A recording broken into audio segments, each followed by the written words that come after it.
हम लोग परेशान होते हैं हर साल, फसल क्षति होता है, कोई पैसा नहीं मिलता। दूसरा, हम लोग चाहते हैं कि ढाका विधानसभा में एक मॉब लिंचिंग हुई थी फुलवरिया गांव में। फुलवरिया गांव यहाँ के विधायक जी का गांव है और ये स्थिति है उस गांव की, ये आतंक है उस गांव का कि मेरा प्रचार गाड़ी जब मैं प्रचार करने गया था तो मुझे डराया धमकाया गया। मुझे कहा गया कि ये चंदन वाला नहीं है, ये फुलवरिया है।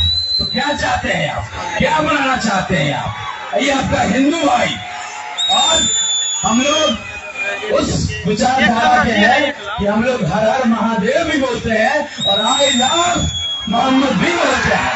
तो एक बार मेरे साथ उनको जवाब देना है।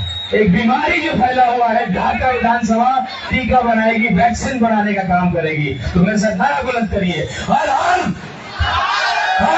महादेव, हर हर आई लव। हम किसी पार्टी के सर्टिफाइड हिंदू नहीं है, हम सच्चे सनातनी हैं। अपने धर्म का सम्मान करते हुए हर धर्म का सम्मान करेंगे। अब जो मॉब लिंचिंग हुई थी फुलवरिया जो यहाँ के विधायक जी का, और आज तक उस महिला को, उस बेवा को इंसाफ नहीं मिला। मैं आग्रह करूंगा, और यहाँ जब आई थी गाड़ी तेजस्वी यादव जी की, बेचारी ये महिला जो बेवा, जिसके पति को मॉब लिंचिंग करके मार दिया गया, फुलवरिया जो विधायक जी का गाँव है, खड़ी रही बेचारी धूप में पोस्टर लेकर के कि तेजस्वी यादव जी मुझे बुलाएंगे, मेरे इंसाफ की लड़ाई को लड़ेंगे। अरे उनको सब पूछा जाता है आई लव मोहम्मद पे आप क्या बोलना चाहते हैं, तो कहते हैं कि भाई जरा बिहार के चुनाव पे मेरा फोकस है, उस पर फोकस रहने दीजिए। तो मैं आग्रह करता हूं, हमारी जो सताई हुई पीड़ित जो हम लोग की बहन है शेख वाजुल साहब, जिनकी मॉब लिंचिंग पे कुछ महीने पहले हत्या कर दी गई, 8-10 लोगों ने मिलकर के मार दिया और ना उम्मीद हो रही है, तो मैं आपको वादा दिलाता हूं बहन कि हम लोग की पार्टी, हमारे राष्ट्रीय अध्यक्ष आपकी इस लड़ाई को लड़ेंगे, AIMIM इसकी लड़ाई को लड़ेगी और आपको इंसाफ दिलाएगी। तो आप जो है ये बैनर के रूप में इन्होंने कोशिश किया था, राहुल गांधी जी शेख वाजुल साहब की मॉब लिंचिंग में हत्या हो गई थी, जो विधायक जी के गांव के फुलवरिया के, और ये इंसाफ की लड़ाई AIMIM लड़ेगी और हर इंसाफ की लड़ाई लड़ेगी। ये मॉब लिंचिंग हुआ है, कुछ उपद्रवियों ने कुछ गलत किया एक व्यक्ति के ऊपर, ये किसी धर्म की लड़ाई नहीं है, ये गलत और उपद्रवियों के खिलाफ, क्रिमिनल्स के खिलाफ लड़ाई है। तो ये उम्मीद देता हूँ अपनी हर बहन को, ये उम्मीद देता हूँ अपनी हर बहन को कि AIMIM आपकी लड़ाई को लड़ेगा और मॉब लिंचिंग की घटना किसी के साथ हो, तो हिंदू हो मुसलमान हो, ये गलत है और उसको इतनी कड़ी से कड़ी सजा दिलाएंगे कि दोबारा ढाका नहीं, पूरे जिला नहीं, पूरे बिहार में किसी की हिम्मत नहीं होगी।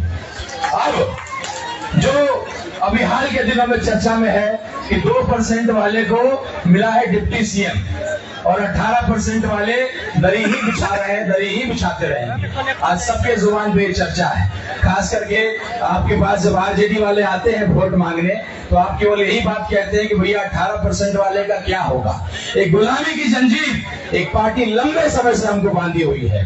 ढाका की ये सरजमीन, गांधी जी पहली बार एक बुनियादी विद्यालय की स्थापना इसी धरती से किया था और एक आगाज करते हैं जंजीर को जो है हम लोग खोल करके, और ये गुलामी की जंजीर हमें झगड़ा हुआ है, एक सांकेतिक मैसेज हम लोग देना चाहते हैं। मैं सर से आग्रह करूंगा और हमारे कुछ भाई लोग जिन्होंने अपने हाथ को बांधा हुआ, अपने हाथ को ऊपर करिए,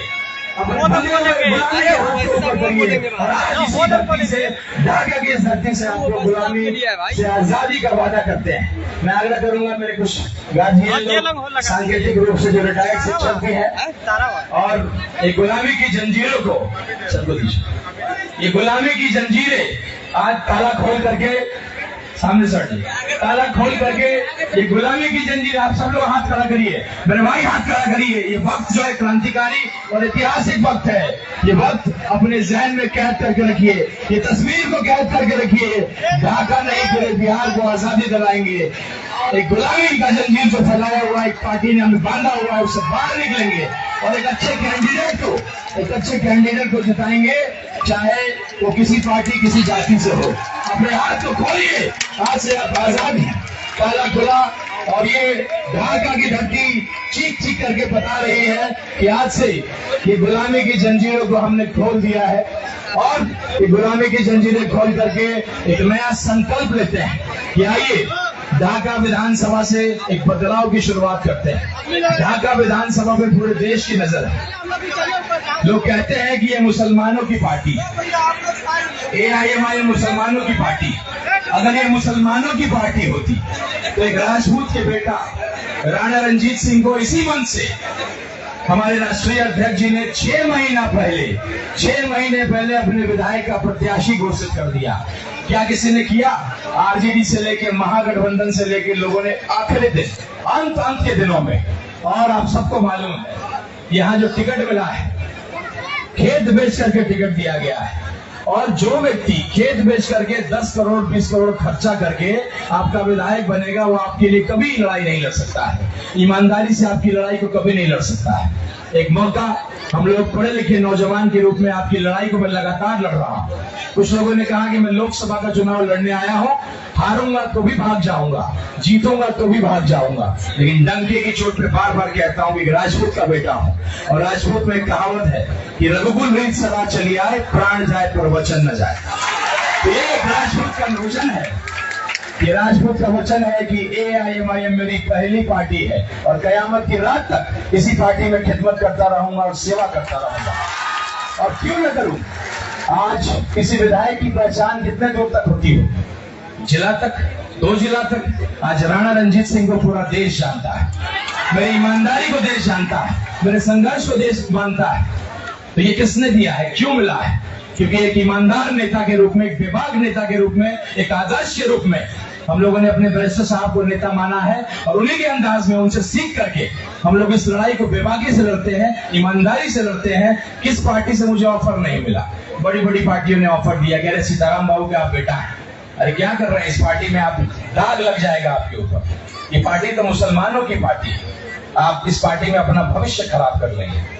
तो मैं उनको यही जवाब देता हूँ, ये मुसलमानों की पार्टी नहीं है, ये कट्टर मुसलमानों की पार्टी नहीं है जो आप दाग लगाते हैं, ये कट्टर देशभक्तों की पार्टी है। AIMIM कट्टर देशभक्तों की पार्टी है, AIMIM कट्टर संविधान को मानने वाले लोगों की पार्टी है।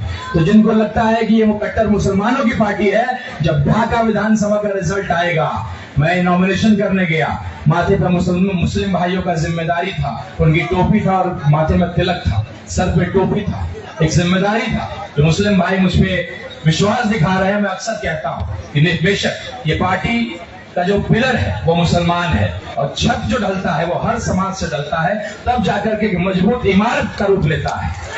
और ढाका विधानसभा उस इमारत को बुलंद करेगी।